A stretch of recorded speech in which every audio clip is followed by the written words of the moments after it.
साथ जुड़ना होगा, हमारे पेज को फॉलो करना होगा और ज़्यादा से ज़्यादा मात्रा में हमारे वीडियो को शेयर कीजिए, जिससे क्या होता है कि हमको भी मनोबल बढ़ता है, हम भी अच्छा सा वीडियो लाते हैं, बहुत मेहनत करते हैं। आपको पहले दिन बताए थे कि आपका अगर 10 से 15 मिनट का वीडियो है तो उसके पीछे हमारा 1 से 1.5 घंटा का मेहनत होता है।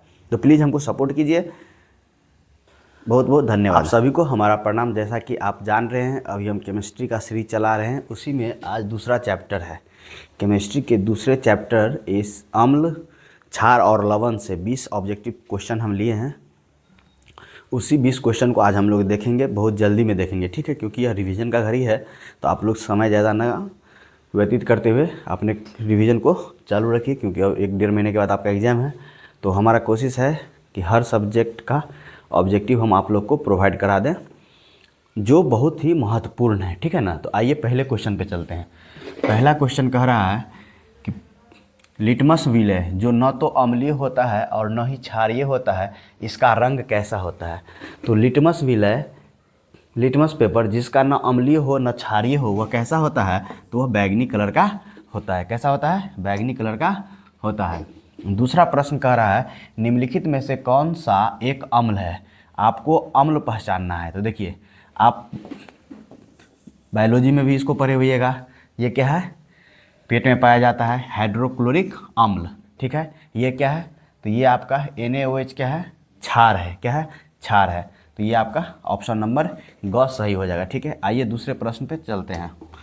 कह रहा है हल्दी किस प्रकार का सूचक है। तो देखिए, आप सूचक दो तरह से पढ़े होइएगा। एक पढ़े होइएगा प्राकृतिक सूचक और एक मानव निर्मित सूचक, ठीक है। जिसमें आप प्राकृतिक सूचक पूछ रहा है आपसे, या हल्दी किस प्रकार का सूचक है, तो प्राकृतिक है कि कृत्रिम है, गंधीय सूचक है या संश्लेषित सूचक है, ये सब पढ़ा दिए आपको। तो देखिए, इसमें क्या है कि हल्दी किस प्रकार का है, तो प्राकृतिक सूचक है। आइए अगला प्रश्न को देखते हैं। कह रहा है विरंजक चूर्ण ब्लीचिंग पाउडर का रासायनिक सूत्र क्या है। ये सभी कोई जानते होइएगा। इसका सूत्र है CaOCl2। यह विरंजक चूर्ण है और ब्लीचिंग पाउडर है। 2 नंबर में पूछेगा विरंजक चूर्ण या ब्लीचिंग पाउडर का क्या कार्य है, तो आप कहिएगा इसका क्या कार्य होता है। पानी को साफ़ करने में इसका उपयोग करते हैं। दूसरा क्या करते हैं, गंदगी साफ़ करने के लिए इसका उपयोग करते हैं, ठीक है। आइए 6ठे नंबर प्रश्न पे चलते हैं। कराइए विलियन लाल लिटमस को नीला कर दे तो pH मान संभवतः क्या होगा। आपका pH मान पूछ रहा है। तो देखिए, इसके लिए हम आपको पढ़ाए हुए थे ABR, मतलब ए से क्या हो गया, एसिड। क्या हो गया? एसिड क्या करता है, तो बेस ब्लू को क्या कर दे रहा है, ब्लू को रेड कर दे रहा है। कर दे रहा है, बी से ब्लू, आर से रेड, ए से एसिड। और एक और पढ़ाए थे BRB, मतलब ये क्या है, तो बेस है। बेस क्या कर रहा है, रेड लिटमस पेपर को ब्लू कर दे रहा है। क्या कर दे रहा है? ब्लू कर दे रहा है। तो अब सवाल समझिए क्या कर रहा है। कह रहा है कि यदि कोई विलय लाल लिटमस को नीला कर देता है तो pH मान संभवतः क्या होगा। लाल लिटमस को नीला कर दे रहा है, तो कौन कर रहा है? बेस। तो बेस का pH मान कितना होता है? 7 से। pH मान किसका ज़्यादा होगा? बेस का pH मान क्या होगा? 7 से ज़्यादा होगा। होगा कि नहीं होगा? तो 7 से ज़्यादा इसमें क्या दिख रहा है आपको? डी ऑप्शन, घ। pH मान कितना दिया है? 10 दिया हुआ है। उम्मीद करते हैं ऐसे ऐसे प्रश्नों को हम ट्रिक के माध्यम से आपको समझाने की कोशिश करते हैं। अगर अच्छा लगता है हमारा वीडियो तो ज़रूर लाइक कीजिए और अपने दोस्तों के साथ शेयर जरूर कीजिए वीडियो को, ठीक है। आइए अगला प्रश्न देखते हैं। कह रहा है शुद्ध जल का pH मान कितना होता है। तो शुद्ध जल क्या होता है ना, उदासीन होता है।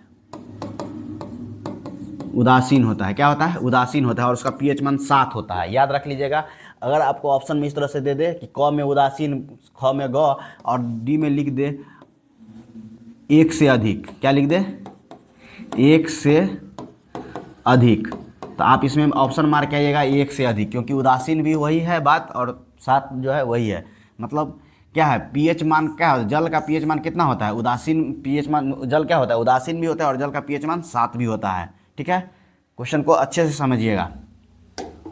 एक क्वेश्चन से ही 2 तरह से उसको पूछा जा सकता है। आइए 8वां नंबर, सिरिका में कौन सा अम्ल होता है। सिरिका में कौन सा अम्ल होता है, आप लोग सबको जानते होइएगा। सिरिका में कौन सा अम्ल होता है? सैट्रिक अम्ल होता है। क्या होता है? सैट्रिक अम्ल होता है सिरिका में। चलिए अगला प्रश्न देखिए, इसको याद करना पड़ेगा आपको। कह रहा है अपचयन के उपचार के लिए निम्नलिखित में से कौन सी औषधि का उपयोग किया जाता है। यदि अपचयन, मतलब आपको कब अपचयन होता है, खाना खाते हैं पेट में गैस बन जाता है तो क्या होता है, अपचयन हो जाता है।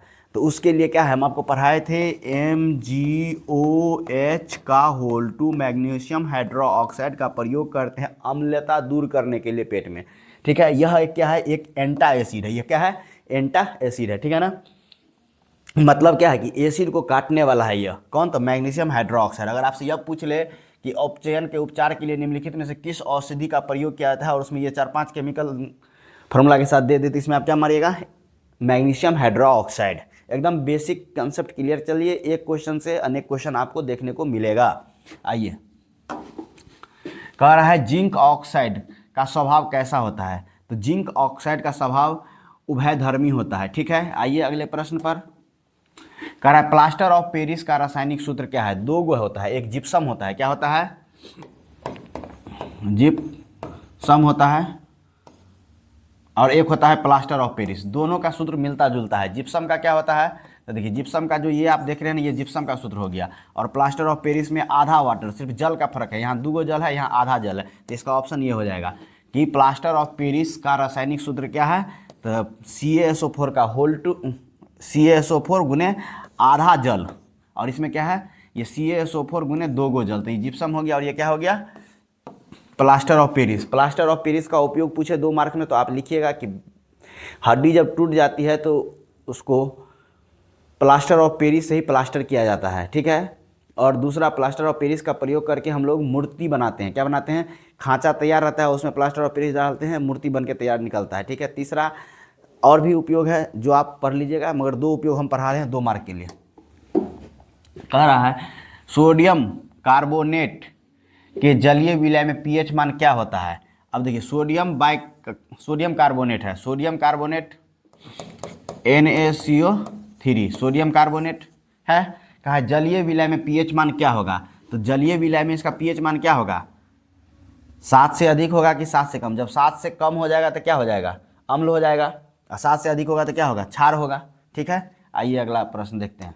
और प्रश्न को देखते हैं। कह रहा है कि धातु के ऑक्साइड आमतौर पर क्या होते हैं। धातु के ऑक्साइड आमतौर पर क्या होते हैं, तो इसको देखिए, धातु के ऑक्साइड आमतौर पर क्षारीय होते हैं। क्या होते हैं, क्षारीय होते हैं। देखिए जैसे धातु का ऑक्साइड क्या हो गया, MgO CaO, ये सब क्या है, धातु के ऑक्साइड हैं जो क्या होते हैं, क्षारीय होते हैं। तो धातु के ऑक्साइड आमतौर पर क्षारीय होते हैं, और अधातु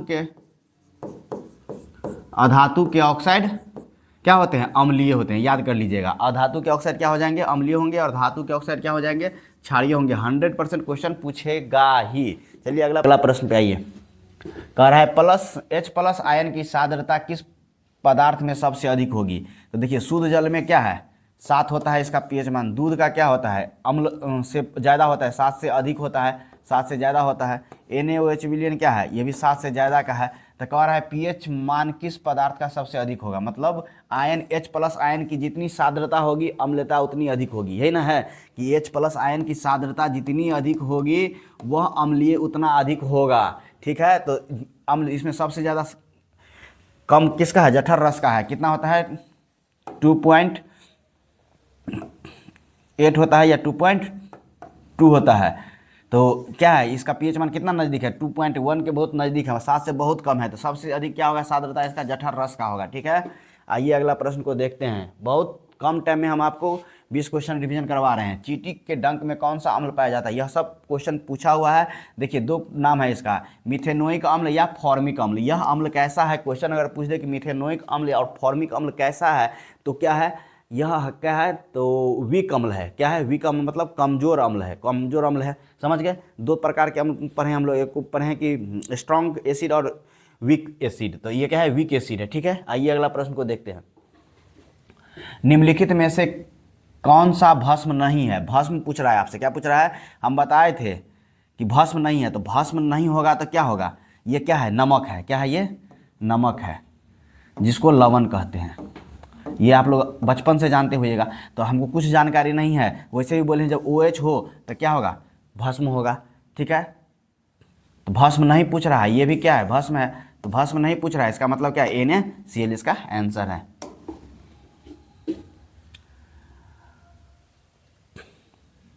अम्लीय वर्षा का पीएच मान कितना होता है? अब बताइए, अम्लीय वर्षा का पीएच मान कितना होता है? 5.6 से कम होगा। क्या होगा? 5.6 से कम होगा। 5.6 से अधिक हो जाएगा तो क्या हो जाएगा? अम्लीय वर्षा का मान क्या हो जाएगा? मतलब थोड़ा कम पावर का अम्लीय वर्षा होगा। उससे अधिक होगा तो क्या होगा? अम्ल का मात्रा ज़्यादा रहेगा। ठीक है। पीएच स्केल पर किस विलयन के पीएच मान 7 से लेकर 14 तक वृद्धि क्या दर्शाता है? मतलब आपको कह रहा है पीएच स्केल पर ये 0 हो गया, यहाँ से लेके 7 और यहाँ से लेके 14 तक है, तो कहे हैं कि 0 से लेके 7 तक का क्या कहते हैं? अम्ल कहते हैं। क्या कहते हैं? अम्ल कहते हैं। इधर क्या कहते हैं? क्षार कहते हैं। क्या कहते हैं? क्षार कहते हैं, यहाँ से लेके यहाँ तक। तो और क्षार मतलब क्या? इधर जैसे बढ़ेंगे तो H+ का मान क्या होगा? बढ़ते जाएगा, और इधर जाएंगे तो क्या होगा? OH का मान क्या होगा? OH का मान क्या होगा? बढ़ता जाएगा। ठीक है ना। तो क्या होगा इसमें? आयन की सांद्रता में वृद्धि होगी, OH आयन की सांद्रता में कमी होगी, ONH की सांद्रता में वृद्धि होगी। ठीक है। कह रहा है ब्रेकिंग सोडा का रासायनिक नाम क्या है? तो सोडियम हाइड्रोजन कार्बोनेट है। इसको कहते हैं सोडियम बाइकार्बोनेट, भी इसको पढ़ाया जाता है। ठीक है। अगला प्रश्न देखिए। लास्ट प्रश्न क्या कह रहा है? कह रहा है जब अम्ल धातु कार्बोनेट के साथ अभिक्रिया करता है तो कौन सी गैस उत्सर्जित करती है? तो अम्ल क्या होता है? तो आप जानते हैं H2SO4 क्या है? एक प्रकार का अम्ल है। और धातु कार्बोनेट के साथ, धातु कार्बोनेट क्या हो गया? NaHCO3 कार्बोनेट है। तो यह अभिक्रिया करेगा तो कौन सा गैस उत्पन्न करेगा? तो कार्बन डाइऑक्साइड गैस उत्पन्न करेगा। आज का एक छोटा सा वीडियो हम आप लोग के लिए लाए हैं। कोशिश हमारा यह है कि हम बहुत कम समय में आप लोगों को बहुत अच्छा से तैयारी करा सके। इसके लिए आपको हमारे साथ जुड़ना होगा, हमारे पेज को फॉलो करना होगा, और ज़्यादा से ज़्यादा मात्रा में हमारे वीडियो को शेयर कीजिए, जिससे क्या होता है कि हमको भी मनोबल बढ़ता है। हम भी अच्छा सा वीडियो लाते हैं, बहुत मेहनत करते हैं। आपको पहले दिन बताए थे कि आपका अगर 10 से 15 मिनट का वीडियो है तो उसके पीछे हमारा 1 से 1.5 घंटा का मेहनत होता है। तो प्लीज़ हमको सपोर्ट कीजिए। बहुत बहुत धन्यवाद।